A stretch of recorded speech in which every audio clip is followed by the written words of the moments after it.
हम प्रमुख विषयों पे आज दोस्तों जो चर्चा करने वाले हैं उसके अंदर है डायबिटीज कैसे होता है, डायबिटीज के कॉम्प्लिकेशंस क्या होते हैं और डायबिटीज रिवर्सल कैसे होता है।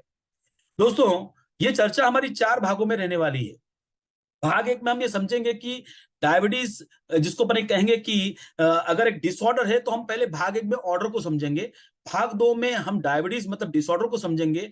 भाग 3 में हम डायबिटीज के कॉम्प्लिकेशन को समझेंगे और भाग 4 में हम रिवर्सल पर चर्चा करेंगे। आइए इसकी शुरुआत करते हैं। देखिए सबसे पहले भाग 1 में हम ये समझने का प्रयास करेंगे कि हमारा शरीर कार्य कैसे करता है। हम सभी लोग जानते हैं कि मानव शरीर जो है वो ट्रिलियंस ऑफ सेल्स से मिलकर बना है। क्लियर।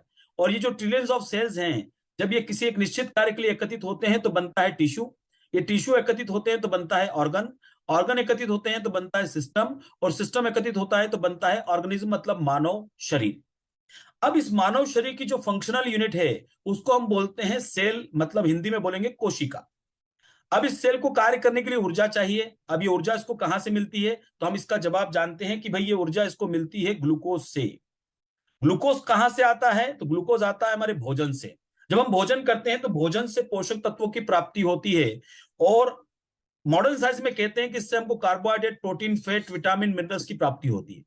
जब कार्बोहाइड्रेट का विघटन होता है तो उसका अंतिम रूप बनता है ग्लूकोज और ये ग्लूकोज बनने के बाद आ जाता है हमारे ब्लड में और ब्लड से जाता है शरीर की प्रत्येक कोशिका तक, क्योंकि ब्लड हमारे शरीर में ट्रांसपोर्टेशन का काम करता है दोस्तों। अब सवाल ये आता है कि क्या ये ग्लूकोज सेल के अंदर अकेला प्रवेश कर सकता है तो आंसर है नहीं। सभी सेल्स के अंदर ग्लूकोज अकेला प्रवेश नहीं कर सकता है।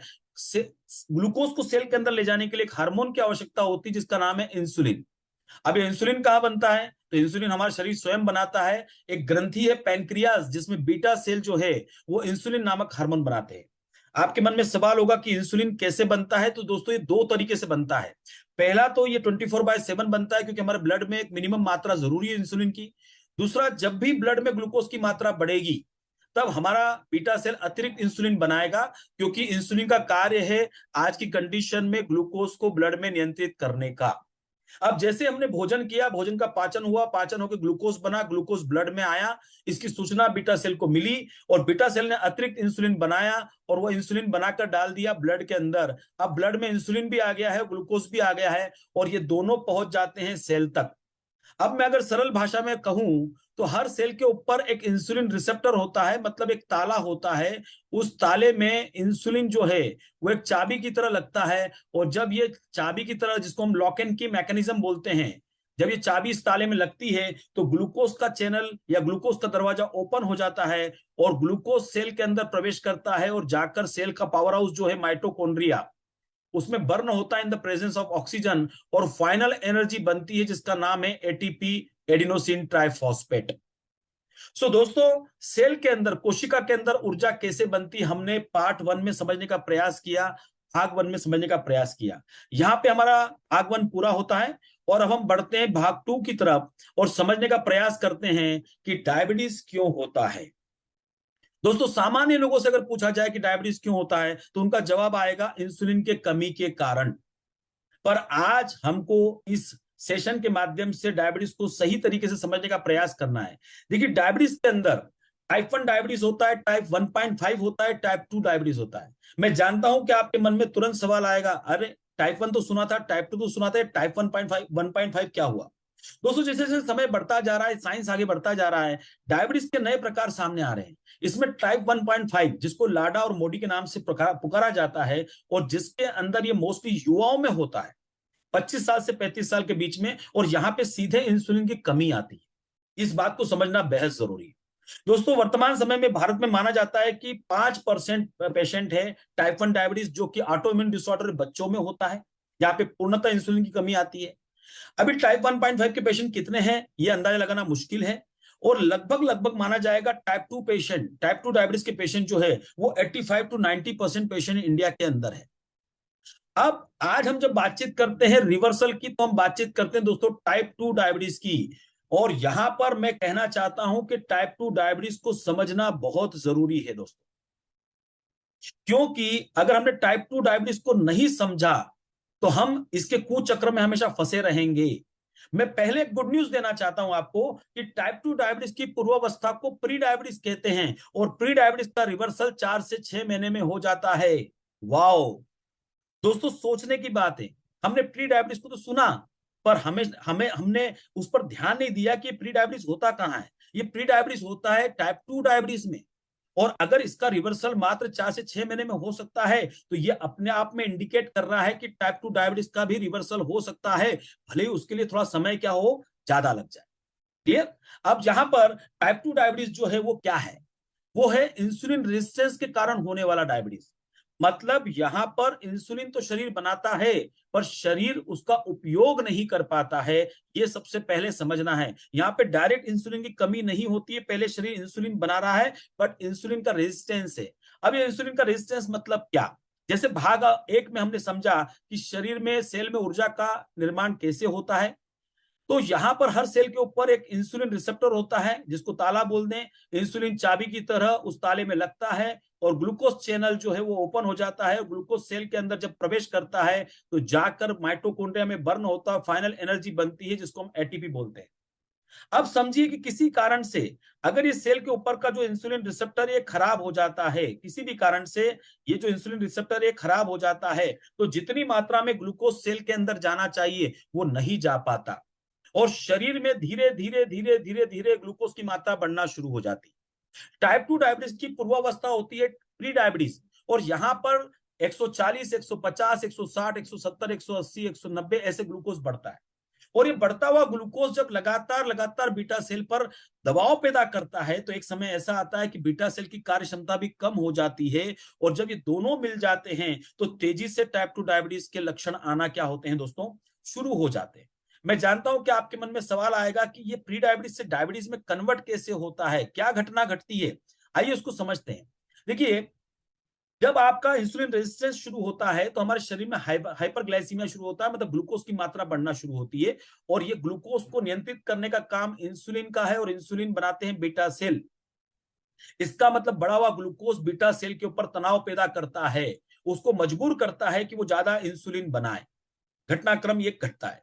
अब घटनाक्रम दो, कि भाई इंसुलिन रिसेप्टर खराब है, इसलिए सेल को ग्लूकोज नहीं मिल पा रहा है। और सेल को ग्लूकोज नहीं मिल पा रहा तो सेल क्या कर रहा है, सेल ब्रेन को मैसेज दे रहा है कि भाई मुझे ग्लूकोज नहीं मिल रहा है। अब ब्रेन को लगता है कि भाई ग्लूकोज नहीं मिल रहा मतलब भोजन नहीं आया, तो वो स्टमक को आदेश देता है कि भाई भोजन मंगाओ।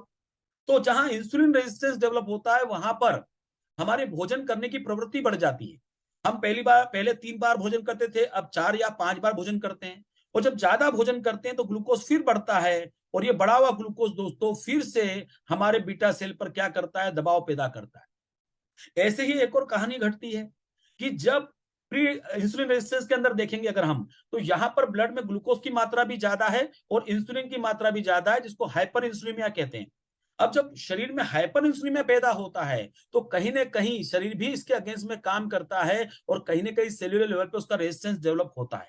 लगातार ऐसा कुचक्र चलने के कारण, जिसको एक कहेंगे कि बीटा सेल पे लगातार इसका प्रभाव पड़ता जाता है, प्रभाव पड़ता जाता है, प्रभाव पड़ता जाता है। और इस कारण से, इस प्रभाव के कारण बीटा सेल अपनी कार्य क्षमता क्या करता है दोस्तों, खो देता है। और जब बीटा सेल अपनी कार्य क्षमता खो देता है तो निश्चित तौर पर हम शिकार हो जाते हैं टाइप 2 डायबिटीज के।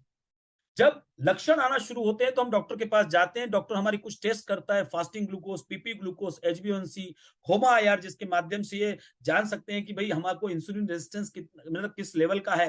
फास्टिंग सीरम इंसुलिन टेस्ट होता है, फास्टिंग सी पेप्टाइड टेस्ट होता है, जिससे कि डॉक्टर डायग्नोस करते हैं कि हमको क्या ट्रीटमेंट लिखा जाए। और उसके बाद हमको टेबलेट दी जाती है टाइप 2 डायबिटीज के अंदर, और हम फिर उसको भाग्य का हिस्सा मान लेते हैं कि अब जीवन भर मुझे टेबलेट खाना होगी। पर दोस्तों यहाँ पे एक बात महत्वपूर्ण समझने वाली बात है कि टाइप 2 डायबिटीज को कंट्रोल करने के लिए जो जो काम हम कर रहे हैं वो टाइप 2 डायबिटीज के अगेंस्ट में जा रहा है। अब आप कहेंगे ऐसा कैसे, आइए इसको समझने का प्रयास करते हैं। जैसे हमने टेबलेट खाने की शुरुआत करी, मॉडर्न मेडिसिन के कारण बीटा सेल पर तनाव। देखिए, अगर कोई टेबलेट हम खा रहे हैं जिसका काम है बीटा सेल से इंसुलिन बनवाना, जैसे कि ग्लिमिपिराइड, ग्लिप्टिन समूह की ड्रग्स हो गई, या वोग्लिबॉस या अन्य ड्रग हो गई, जिनका काम है कि आज बीटा सेल से एक्स्ट्रा इंसुलिन बनवाना। तो जब एक्स्ट्रा इंसुलिन बनाने की बात आएगी दोस्तों, तो निश्चित तौर पर आप समझ सकते हैं कि बीटा सेल के साथ कहीं ना कहीं जोर जबरदस्ती होगी। और इसका असर ये आता है दोस्तों कि लंबे समय तक ये मेडिसिन लेने पर बीटा सेल अपनी कार्य क्षमता खो देता है या अनेक प्रकार के साइड इफेक्ट उसके आते हैं।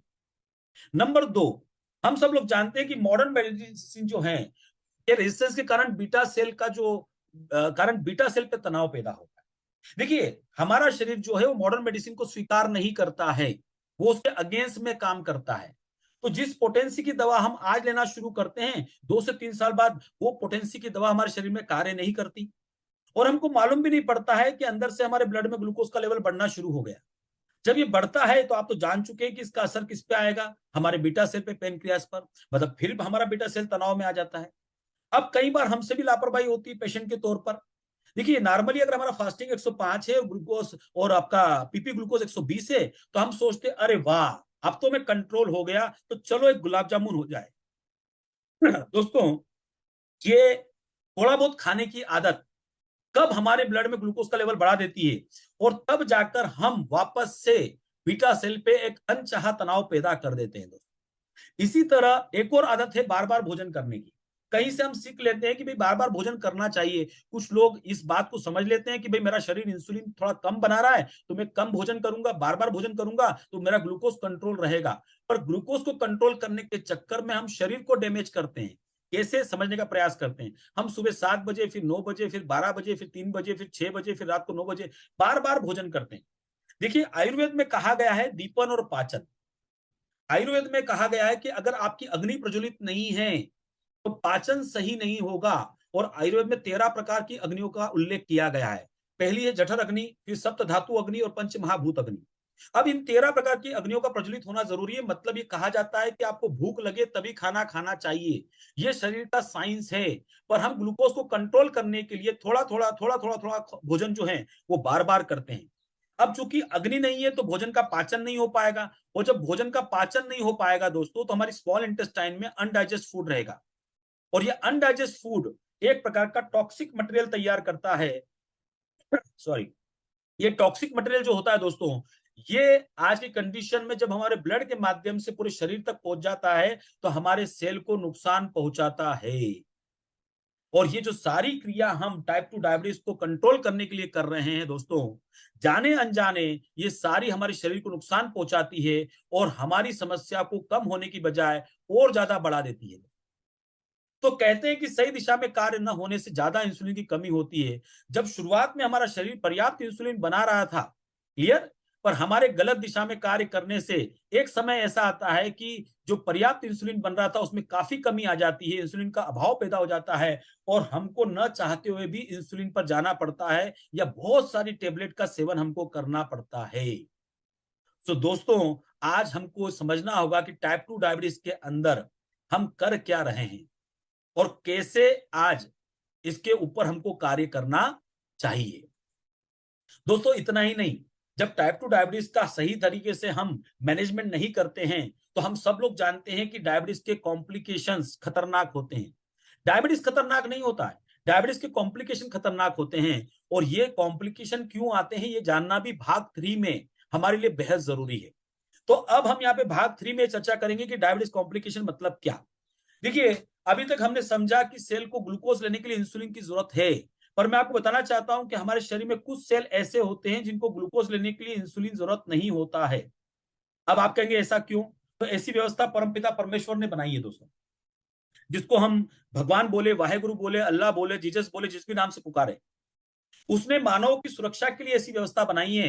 क्योंकि कल्पना करिए कि अगर कोई व्यक्ति जा रहा है और रोड एक्सीडेंट हो गया, उसका बीटा सेल डैमेज हो गया, पैंक्रियास डैमेज हो गया और शरीर इंसुलिन नहीं बना रहा है, और अगर प्रत्येक सेल को ग्लूकोज लेने के लिए इंसुलिन जरूरी है, जैसे टाइप 1 पेशेंट में होता है, तो समस्या क्या होगी कि किसी भी सेल को ग्लूकोज नहीं मिलेगा और ऐसे समय इंसान की मृत्यु हो सकती है दोस्तों। अब ऐसा ना हो इंसान के जीवन में, इसलिए परमपिता परमेश्वर ने व्यवस्था बनाई कि भाई ये जो कुछ सेल ऐसे बनाए जिनमें ग्लूकोज डायरेक्ट प्रवेश करता है। अब होता क्या है दोस्तों, ये भगवान का आशीर्वाद था जो डायबिटीज में बन गया श्राप। क्यों? क्योंकि डायबिटीज के अंदर हाइपरग्लाइसीमिया होता है, ग्लूकोज का लेवल बढ़ता है, 250, 275, 300, 400, 450, 500 तक जाता है। अब ये बढ़ा हुआ ग्लूकोज जो लेवल है, ये लगातार हमारे सेल के अंदर प्रवेश करता है, लगातार हमारे सेल के अंदर प्रवेश करता है, लगातार हमारे सेल के अंदर प्रवेश करता है। और यहां पर एक मार्किंग के द्वारा मैं बताना चाहता हूं कि एक कल्पना करिए कि ग्लूकोज का लेवल बढ़ता जा रहा है सेल्यूलर लेवल पर। अब जैसे जैसे ग्लूकोज का लेवल बढ़ता जा रहा है, बढ़ता जा रहा है, बढ़ता जा रहा है, क्या होगा? ये सेल डैमेज हो जाएगा, और जब ये सेल डैमेज हो जाएगा तो नई समस्याओं का सामना हमको करना पड़ेगा। दोस्तों, इंटीमा के सेल अगर खराब हो जाते हैं तो डेफिनेटली, इंटीमा मतलब क्या? हमारा जो शरीर है उसमें 96,000 किलोमीटर से ज्यादा की रक्त वाहिनियां, ब्लड वेसल्स हैं। इसका जो इनर भाग होता है, इनर लेयर होता है, वो इंटीमा के सेल से बना होता है, और इंटीमा के सेल प्रोटीन से बने होते हैं। ये प्रोटीन और अधिक ग्लूकोज मिलकर एक चिपचिपा पदार्थ तैयार करते हैं। ये चिपचिपा पदार्थ जो होता है ये पूरी वॉल पर चिपक जाता है, और हमारी ब्लड वेसल्स की इलास्टिसिटी जो होती है वो कमजोर हो जाती है, कम हो जाती है, और ऐसी समय में लगातार ये कार्य होने पर हमको एक नई समस्या का सामना करना पड़ता है, जिसको हम बोलते हैं हाई ब्लड प्रेशर। ये जो कण तैयार होते हैं, चिपचिपा पदार्थ तैयार होता है, इसे कण ब्लड में सर्कुलेट होते हैं और आपस में प्लंग बनाते हैं। हार्ट में अटके तो हार्ट अटैक या हार्ट की प्रॉब्लम, या ब्रेन में अटके तो पैरालिसिस, ब्रेन स्ट्रोक।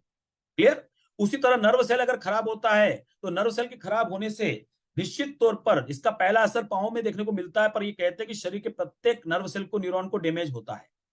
जैसे आपने देखा होगा घरों के अंदर की आपका इलेक्ट्रिक वायर के ऊपर एक प्लास्टिक की शीट होती है, जिसके कारण आपका करंट से बचाव हो जाता है। वैसे ही आज की कंडीशन में जो हमारा नर्व सेल होता है, न्यूरॉन होता है, उसके ऊपर एक मेलाइन शीट होती है, और डायबिटीज में ये ग्लूकोज बढ़ने के कारण, हाइपरग्लाइसीमिया के कारण ये मेलाइन शीट डैमेज होती है। तो पाँव में क्या होता है? पहले झुनझुनी आती है, फिर जलन पैदा होती है, फिर पाँव सुन्न हो जाता है। इसका मतलब हमारा न्यूरॉन डैमेज हो चुका है, नर्व सेल डैमेज हो चुका है, सूचना तंत्र बंद हो चुका है। अब ऐसे में पाँव में घाव हो गया तो घाव भरता नहीं, और एक समय आता है कि पाँव काटना पड़ता है। इसी तरह दोस्तों, रेटिना के सेल खराब होने के कारण आज हमको आंखों की रोशनी से हाथ धोना पड़ता है। किडनी खराब होने के कारण डायलिसिस पे जाना पड़ता है। दोस्तों दोस्तों जो आंकड़े मैं बताने जा रहा हूं, निश्चित तौर पर ये थोड़ा सा आपको डरा सकते हैं, पर ये सच है। आज भारत में तो ऐसे आंकड़े उपलब्ध नहीं है, पर यूनाइटेड स्टेट में चूंकि हर व्यक्ति का आज मेडिकल इंश्योरेंस होता है, तो वहां पे डाटा मेडिकल का बहुत परफेक्टली मेंटेन किया जाता है, और वो डाटा ये कह रहा है कि लगभग लगभग 70% लोगों की मृत्यु का कारण हार्ट के प्रॉब्लम होते हैं डायबिटीज के अंदर। 70%, बड़ा आंकड़ा है दोस्तों। 70% लोगों की मृत्यु, डायबिटिक पेशेंट की मृत्यु का कारण हार्ट के प्रॉब्लम होते हैं। फिर यहां पर कहा जाता है कि जिनका एम्पुटेशन हो रहा है, पांव कट रहा है, जिनके पांव कटने हैं उसमें 68.6% का कंट्रीब्यूशन डायबिटीज का है। यह भी एक बड़ा आंकड़ा है दोस्तों। आज जिनकी आंखों की रोशनी जाती है डायबिटीज के कारण, या उनकी रोशनी कम होती है, ऐसे 1/3 केस होते हैं, उसमें 1/3 में डायबिटीज रिस्पॉन्सिबल है, और इस 1/3 के अंदर 80% लोग अपनी आंखों की रोशनी गंवाते हैं। फिर यहां पर आज की कंडीशन में या उनका विजन कम होता है, ड्रॉप डाउन होता है। यहीं पर किडनी की अगर हम बातचीत करें तो जितने भी डायलिसिस के केसेस उसमें 44% रिस्पॉन्सिबल है डायबिटीज दोस्तों, टाइप 2 डायबिटीज। दोस्तों आज यहां पर हमको समझने का जरूरत है दोस्तों कि ये जो आंकड़े हैं निश्चित तौर पे हमारे लिए वेकअप कॉल है, कि अगर आज हम नहीं जागे तो आने वाला समय बहुत ही हमारे लिए क्या होने वाला है, कहीं ना कहीं कष्टप्रद होने वाला है। तो पार्ट 3 में हमने समझा कि आज हम डायबिटीज कॉम्प्लिकेशन क्या होते हैं। अब हम बातचीत करते हैं पार्ट 4, डायबिटीज का नियंत्रण कैसे होना चाहिए, जिसका इंतजार आप थोड़े समय से कर रहे थे दोस्तों। तो दोस्तों हम पूरे जीवन में टाइप 2 डायबिटीज को कंट्रोल करने का प्रयास करते हैं, पर आज माननीय डॉक्टर रविंद्र नांदेकर सर 24 वर्षों से एक ही बात कह रहे हैं, रिवर्स टाइप 2 डायबिटीज कंट्रोल नहीं कर सकते दोस्तों। कैसे कंट्रोल करेंगे? 40 वर्ष की आयु में अगर डायबिटीज होता है तो आपको अगले 30-40 साल जीना है। क्या यह संभव है कि अगले 30-40 सालों तक आप बिना किसी फंक्शन में जाए रह सकते हैं, बिना कोई त्योहार मनाए रह सकते हैं, बिना किसी सेलिब्रेशन के रह सकते हैं? अगर ये सब कुछ आपके जीवन में होने वाला है तो मीठा आपके जीवन में आने वाला है, भोजन आपके जीवन में आने वाला है, और ऐसे समय में आप टाइप 2 डायबिटीज को लंबे समय तक कंट्रोल नहीं कर सकते। तो इसका एक ही रास्ता है कि इसको रिवर्स करें। ये बात माननीय डॉक्टर रविनांदेकर सर 24 वर्षों से कह रहे हैं दोस्तों। ये बात अलग है कि आज दिल्ली, मुंबई, पुणे, जयपुर, कानपुर, चेन्नई, बेंगलुरु के डॉक्टर जो आज एलोपैथिक के डॉक्टर है वो भी कहना शुरू कर चुके हैं अभी पिछले 2-1 सालों में कि टाइप 2 डायबिटीज रिवर्स होता है। सबके विचार अलग अलग है, पर ये कहना शुरू कर चुके हैं कि टाइप 2 डायबिटीज रिवर्स होता है। दोस्तों यहाँ पर पुणे के सुप्रसिद्ध मधुमेह संशोधक माननीय डॉक्टर रविंद्र नांदेकर सर के बारे में थोड़ा परिचय देना चाहूंगा। माननीय डॉक्टर नांदेकर साहब का स्वयं का जीवन बड़ा कष्टप्रद रहा है, बड़े मेडिकल चैलेंज उनको लाइफ में रहे, उसके बावजूद भी उन्होंने हायर एजुकेशन हासिल किया है दोस्तों। डी फार्म मेरिट में किया है, पुणे विश्वविद्यालय से एम.फार्म किया है प्रथम श्रेणी में, औषध निर्माण शास्त्र में पीएचडी किया है, वैकल्पिक चिकित्सा में एमडी किया है, आयुर्वेद की शिक्षा हासिल करी, निसर्ग उपचार योग पद्धति की शिक्षा हासिल करी है, एलएलबी और संगीत विशारद भी उन्होंने पूर्ण किया है। उच्च शिक्षा हासिल करने के बाद चूंकि उनका जीवन आयुर्वेद ने बचाया था, तो आयुर्वेद के कौन से क्षेत्र में कार्य करना है, ये प्रेरणा उनको घर से मिली, क्योंकि उनके फादर को डायबिटीज डिक्लेयर हुआ। और जब उनसे जीवन में कहा गया कि आपको टैबलेट जीवन भर लेना होगी, वही उन्होंने निर्णय किया कि जिसका इलाज नहीं, मैं उस क्षेत्र में कार्य करूंगा। और 1993 से उन्होंने कार्य की शुरुआत करी। 1993 से 98 तक उन्होंने कार्य किया, रिसर्च कार्य किया, और फिर अपने फॉर्मुलेशन को तैयार किया और 1500 पेशेंट को देकर उसका एक डाटा तैयार किया। और सन 2000 में ज्यूरिख स्विट्जरलैंड, जिसका पेपर कटिंग आपकी स्क्रीन पर दिख रहा है, यहां पर शिरकत करी और दुनिया के सामने अपने रिसर्च को रखा। इस मीटिंग की अध्यक्षता की थी नोबेल पुरस्कार से सम्मानित डॉक्टर रिचर्ड अर्नेस्ट ने, उनके सामने, और काफी प्रशंसा उन्होंने प्राप्त करी। भारत में आने के बाद अपने कार्य को तेजी से आगे बढ़ाया। सन 2003 में एक और पेपर कटिंग आपकी स्क्रीन पर दिख रहा है, डॉक्टर नांदेकर सर के रिसर्च की चर्चा संसद दिल्ली में भी हुई। दोस्तों, विगत वर्षों में, 24 वर्षों में आज हजारों लोगों को उन्होंने नवजीवन प्रदान किया है, और निश्चित तौर पर सरकार और समाज ने उनको समय समय पर सम्मानित किया है। उनको 2008 में राष्ट्रीय पुरस्कार मिला है, 2010 में राज्य पुरस्कार, 2013 में शंकराचार्य अवार्ड, 2016 में राज्य उद्योग भूषण पुरस्कार, 2020 में डॉक्टर सीवी रमन पुरस्कार, और अनेकों अनेकों पुरस्कार समाज और सरकार के द्वारा उनको प्रदान किए गए। डॉक्टर नांदेकर ये जान चुके थे कि टाइप 2 डायबिटीज को रिवर्स करना है या इसको हराना है, तो एजुकेशन देना होगा जन सामान्य को, और इसलिए उन्होंने अन्वेष अर्क प्रतिष्ठान की स्थापना करी। और वर्षों से आज वो निशुल्क चेकअप कैंप करते आए हैं और डायबिटीज अवेयरनेस प्रोग्राम करते आए हैं निशुल्क पूरे भारतवर्ष में। इतना ही नहीं, बाल मधुमेह दत्तक योजना के माध्यम से आज 1400 बच्चों का इलाज टाइप 1 डायबिटीज जो रिवर्स नहीं हो सकता, पर उनको कॉम्प्लिकेशन ना हो, जीवन एक सुरक्षित जीवन रहे, बचाने के लिए आज उनका ट्रीटमेंट पूरी तरीके से फ्री सर की संस्था के माध्यम से चल रहा है। और डेफिनेटली उनके माता पिता के ब्लेसिंग से ये मिशन, जिसको ये कहें कि पूरे देश में आगे फैल रहा है। दोस्तों, आज जब हम टाइप 2 डायबिटीज रिवर्सल की बातचीत करते हैं, तो उसमें इंपॉर्टेंट है व्हाई, क्यों करना है, कैसे करना है, क्या करना है, वो तो बहुत आसान है, बहुत मुश्किल नहीं है, पर क्यों करना है। और कहते हैं जब तक व्हाई क्लियर ना हो, कुछ भी फायदा नहीं है आगे कार्य करने का। तो आइए हम व्हाई को क्लियर करते हैं। क्वालिटी लाइफ, देखिए, ऐसा जीवन जो जीने में मजा आ जाए, अगर ऐसा जीवन आपको चाहिए तो आपको रिवर्सल के बारे में सोचना चाहिए। मॉडर्न मेडिसिन से होने वाले साइड इफेक्ट से छुटकारा, आप सब लोग जानते हैं कि इसका साइड इफेक्ट होता है। अगर जीवन पर छुटकारा चाहते हैं तो रिवर्सल के बारे में सोचना चाहिए। शरीर में ग्लूकोज के हमेशा के होने वाले अप एंड डाउन से बचाओ। एक बर्थडे पार्टी में आप गए, थोड़ा सा केक खाया, एक गुलाब जामुन खाया, घर पर आए, ग्लूकोज चेक किया, ग्लूकोज गया 350, पूरी रात खराब हो गई ये सोचते सोचते, अरे ऐसा क्यों होता है ग्लूकोज एक गुलाब जामुन से। ये बार बार तनाव जो महीने भर में बार बार पैदा होता है, इससे बचना चाहते हैं तो रिवर्सल के बारे में सोचना चाहिए। डायबिटीज के जानलेवा दुष्परिणाम से मुक्ति, हार्ट अटैक, पैरालिसिस, दृष्टिदोष, डायलिसिस, गैंग्रीन आदि से मुक्ति चाहेंगे तो रिवर्सल सोचना चाहिए। वैवाहिक जीवन में नई ऊर्जा होगी। देखिए, लंबे समय तक वैवाहिक जीवन सही ढंग से जीना चाहते हैं तो रिवर्सल के बारे में सोचना चाहिए। एनर्जी से भरपूर जीवन होगा, ना थकान होगी, ना चिड़चिड़ापन होगा। डायबिटिक पेशेंट 3 से 5 साल में चिड़चिड़ा हो जाता है, ये खुद डायबिटिक पेशेंट को मालूम नहीं होता है थकान के कारण। अगर स्फूर्ति वाला जीवन चाहिए तो रिवर्सल के बारे में सोचना है। मानसिक तनाव से मुक्ति, अगर ये सब कुछ होगा तो मानसिक तनाव तो होगा। क्लियर, जीवन में सही खाने का आनंद ले पाएंगे। 70% से ज्यादा, या मैं कहूंगा 80% से ज्यादा लोग अपने जीवन में भोजन को महत्व देते ही देते हैं। अगर जीवन में सही खाने का आनंद लेना चाहते हैं तो डायबिटीज रिवर्सल के बारे में सोचना चाहिए। पैसे की बचत होगी। आजकल डायबिटीज को मैनेज करना, टाइप 2 डायबिटीज को आसान नहीं है, सस्ता नहीं है, 10 लाख से ज्यादा का खर्चा हो जाता है। अगर पैसे की बचत करना चाहते हैं तो रिवर्सल के बारे में सोचना चाहिए। आयु में वृद्धि होगी। हम सब लोग जानते हैं कि टाइप 2 डायबिटीज की 10 साल आयु कम होती है, और मैनेजमेंट सही नहीं हुआ तो 20 साल तक कम हो सकती है। आयु पूरी जीना चाहते हैं तो रिवर्सल के बारे में सोचना चाहिए। नया आत्मविश्वास होगा, जीने की नई उमंग होगी। दोस्तों, डेफिनेटली ये सारे फायदे आप अपने जीवन में ले सकते हैं, पर इसके लिए आपको डायबिटीज रिवर्सल में एक जिम्मेदारी भी लेना होगी, क्योंकि यहां पे कोई चमत्कार नहीं होने वाला है। यहां पे आपको एक जिम्मेदार व्यक्ति बनकर वो जिम्मेदारी भी लेना होगी। तो मैं आपसे पूछना चाहता हूं कि क्या आप वो रिस्पॉन्सिबिलिटी लेने को तैयार हैं? मैं जानता हूं आपका जवाब है यस, आई एम रेडी। तो अगर यदि आप तैयार हैं तो नियम है उचित व्यायाम, उचित खानपान, उचित इलाज।